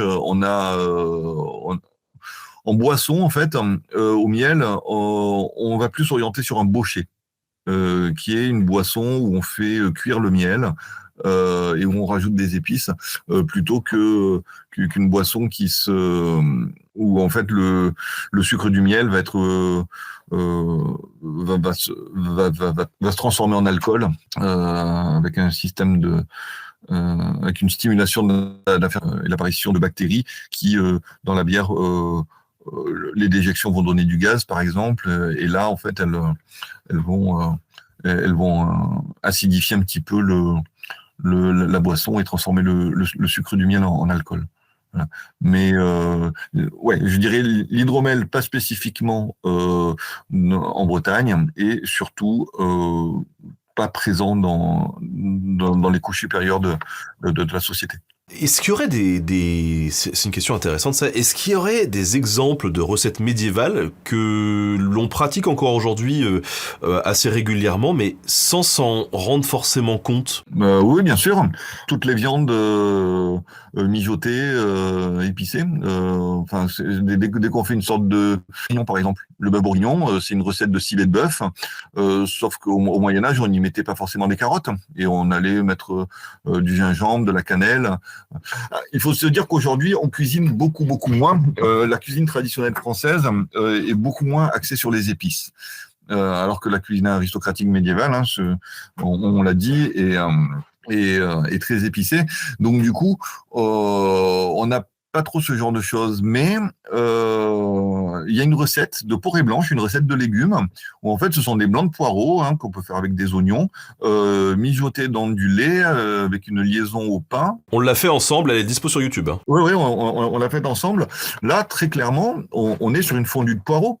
Et aujourd'hui, vous accompagnez ça avec 3-4 Saint-Jacques, un aller-retour dans du beurre. Faut profiter en ce moment. La Saint-Jacques elle coûte un peu moins cher qu'il y a un mois. Donc, on est sur une fondue de poireaux, sauf qu'il y a ce petit goût d'amande en plus. Donc, oui, on a des recettes qui ont pu perdurer. Une autre question aussi, c'est est-ce qu'on a une idée d'à quel point le goût de tout à chacun a pu évoluer avec le temps, et comment on peut s'en rendre compte? Est-ce que on a un goût, nous, qui est différent du bas Moyen-Âge? C'est une question centrale, la physiologie du goût, qui est propre à chaque individu, mais aussi à chaque culture ou à chaque sphère sociale. Puis, quand vous prenez un restaurant asiatique France, je dis asiatique parce que c'est de façon générale, en Angleterre, un restaurant asiatique en Allemagne, vous n'avez pas les mêmes qui vous est proposé. Même si sur la carte vous allez sur des choses similaires, elles ne vont pas avoir le même goût parce qu'il y a une adaptation au goût spécifique que l'on a en France. Et ce goût-là, il est aussi éminemment social. C'est-à-dire qu'en fonction de notre sphère sociale, on va être plus apprêté à apprécier telle ou telle chose. Et c'est pas forcément une question de snobisme, c'est vraiment une question de physiologie du goût. Anselme Brillat-Savarin, La physiologie du goût, il en a fait tout un livre. Et ce goût évolue naturellement depuis le Moyen-Âge. Évolue donc en fonction de la sphère sociale, en fonction de sa région, et c'est extrêmement difficile, voire impossible aujourd'hui de déterminer le goût qu'avaient les plats. De même, les ingrédients, ils ont évolué. On l'a dit tout à l'heure, des évolutions anthropiques ou naturelles. Donc, on ne peut pas dire que ce que l'on cuisine aujourd'hui, c'est ce qu'a goûté un homme du Moyen-Âge. En revanche, on peut comparer cette cuisine médiévale que l'on cuisine avec les ingrédients d'aujourd'hui et notre tour de main d'aujourd'hui, le comparer à un autre type de cuisine, à une autre alimentation, et on peut apprécier son goût, que l'on aime ou que l'on n'aime pas, que l'on trouve ça plus amer, plus sucré, plus... voilà. En fait, c'est toutes ces qualités organoleptiques en fait, du plat qui conduit nos sens en termes de vue, en termes d'odeur, en termes de goût, en termes de toucher, mais aussi en termes de texture, de sapidité. Vous voyez, donc toutes ces qualités-là, on peut les apprécier par rapport à notre référence qui est notre cuisine à nous, en fonction de ce que l'on mange ou du Picard qu'on a à côté de chez soi. Donc voilà, c'est dire qu'on fait découvrir les goûts et les textures du Moyen-Âge, c'est un mensonge. La reconstitution historique culinaire est impossible. Voilà, moi je ne suis j'interprète et à ma sauce et j'espère bien que les gens qui lisent mes bouquins, qui lisent mes recettes, les interpréteront à leur sauce à eux et ils vont s'approprier la recette et la faire à leur goût. Et en fait, là, ils seront dans le vrai. Ils seront pas dans le vrai du résultat de la recette, mais ils seront dans le vrai de l'esprit que l'on a quand on cuisine au Moyen-Âge, où on cuisine pour satisfaire son propre goût ou le goût de celui que l'on sert, quand il s'agit d'un seigneur, par exemple. Avant de terminer cette émission sur la recette que tu nous as préparée. Est-ce que tu aurais quelques références bibliographiques à conseiller aux personnes qui s'intéressent à la cuisine médiévale? Écoute, sans vouloir te faire de la lèche, mon cher Ben, moi je vais commencer par le bouquin Cuisiner l'histoire. Ah, mais très bon choix. Parce que même si on en a parlé tous les deux, les recettes sont pas forcément historiques à 100%. Moi, je trouve que par ce biais, tu amènes les gens, tu amènes les gens à découvrir en fait. À découvrir une histoire, à découvrir une recette, peut-être une façon de la cuisiner. Tu fais des propositions certaines qui sont pertinentes, hein. Mais en tout cas, tu amènes les gens à s'intéresser et à aller plus loin. Et en ce sens, moi, c'est vraiment un ouvrage un ouvrage que je conseille. Ah bah merci. Non, mais c'est sincère, hein, c'est vraiment ce que je pense. Après, pour moi, l'un des meilleurs ouvrages de recettes médiévales qui existent, ce sont 150 recettes du Moyen-Âge, 150 recettes de France et d'Italie. Il y en a un qui existe sur le Moyen-Âge et l'autre sur la Renaissance, qui ont été écrits par Odile Redon, notamment Françoise Saban, qui sont et puis un Italien, je crois que c'est Cervanti, donc vraiment des grands noms de l'alimentation médiévale. Voilà, c'est celui que j'aurais à conseiller entre tous. Pour ceux qui auraient celui de Jeanne Bourrin, brûlez-le. Voilà, parce que il y a aussi des livres à ne pas conseiller. Ça tire à balles réelles. Ah ouais, non, mais écoute, quand on propose des recettes avec du chocolat dedans, non, c'est pas possible. Donc là, ce sont voilà, j'ai donné deux ouvrages que je conseille, deux ouvrages à bannir. Après, très égoïstement, je vous propose de découvrir le Moyen Âge gourmand, qui a été édité aux éditions Lamuse. Dont je suis l'auteur, et je vous propose 6 petits fascicules à 5 € chacun, avec une thématique, donc de plats salés, de plats sucrés, de boissons, de viande, de pastés. Voilà, ce sont des très chouettes petits fascicules. J'ai la chance de travailler avec Nico Magnus, que tu connais, je crois. Un type comme ça aussi. Hein. Ouais. Voilà, pour la photographie. Et en plus, c'est mon premier cobaye. À chaque fois qu'on sort d'une séance photo, il a pris 5 kilos.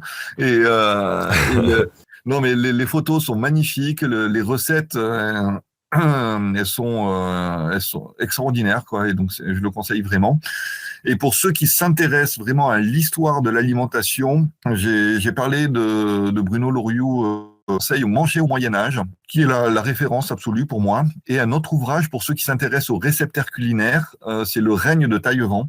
Donc 2 ouvrages de Bruno Loriot, pour vraiment ceux qui souhaitent plus parler d'histoire de l'alimentation au Moyen-Âge que de recettes ou de gastronomie. Voilà ma petite sélection bibliographique. Eh bah écoute, une belle sélection, merci Fabien.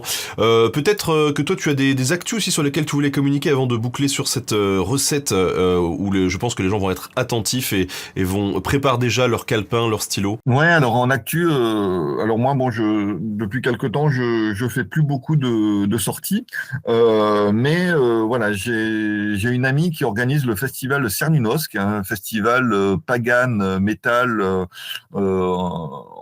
avec du viking et de la corne à boire remplie d'hydromel et de bière. Et traditionnellement, sur ce festival, donc qui est à Noisiel, de tête, c'est les 18 et 19 février, je crois. Ou le 19 et 20, en tout cas c'est en week-end. Traditionnellement, je fais une grosse taverne avec des amis et on propose des recettes médiévales, dont les fèves au lard. Donc, je t'invite à nous y retrouver, Ben.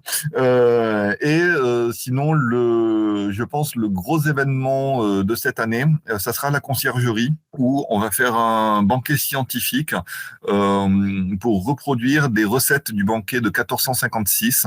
Donc, voilà, la conciergerie à Paris, où Taillevent a cuisiné ce repas pour le roi Charles V. Et aujourd'hui, on m'a demandé de pouvoir refaire ces recettes cuisinées par Taïwan dans le lieu même où elles ont été servies. Donc, c'est un immense plaisir. Ouais, c'est un très beau projet. En plus, c'est un banquet scientifique. Donc, on travaille dessus là aussi avec Bruno Loriot. Donc, l'Université de Tours est impliquée, ainsi que l'IEHCA, l'Institut européen Histoire et Culture de l'Alimentation. C'est un super beau projet. Pour moi, ça va être un réel plaisir et un honneur de pouvoir le réaliser. Donc ça sera au mois de mai. Parce que je rappelle quand même que je fais un peu le chauvin là, mais à Tours, de par chez moi, de par chez nous, parce que t'es aussi un petit peu en Touraine, on a un des plus grands centres de recherche du monde. Oui, c'est ça. L'IEHCA, avec la plus grande bibliothèque dédiée à l'alimentation, elle accueille dans ses locaux le master histoire et patrimoine, le master CPA culture et patrimoine de l'alimentation, dans lequel j'interviens également. Et voilà, c'est l'UHCA qui a permis que la baguette soit classée récemment au patrimoine mondial de l'UNESCO. Non, mais c'est rien de le dire, mais c'est quand même 3 ans de recherche et de montage de dossiers. Et c'est quand même à l'IHCA que cela a été confié. Donc voilà, on a une niche à Tours. On a une niche d'historiens, de sociologues, d'archéologues de l'alimentation. Je vais pas citer tous les collègues, mais je dirige un atelier de recherche avec Marie-Pierre qui a écrit Pourquoi j'ai mangé mon chien quand elle s'est intéressée à l'alimentation des Gaulois, où on mangeait du chien plus que du sanglier, n'en déplaise à Astérix et Obélix. Donc voilà, on a vraiment des personnes hyper intéressantes et je trouve ça génial. Je trouve ça juste génial. Alors, écoute, c'est le moment de nous faire rêver. Il est bientôt midi au moment où on enregistre cette émission. Donc voilà, c'est le moment de nous faire baver. On a une petite recette que tu vas nous détailler. Et puis, cette recette, on vous la remettra dans la description de la rediff sur YouTube, bien évidemment.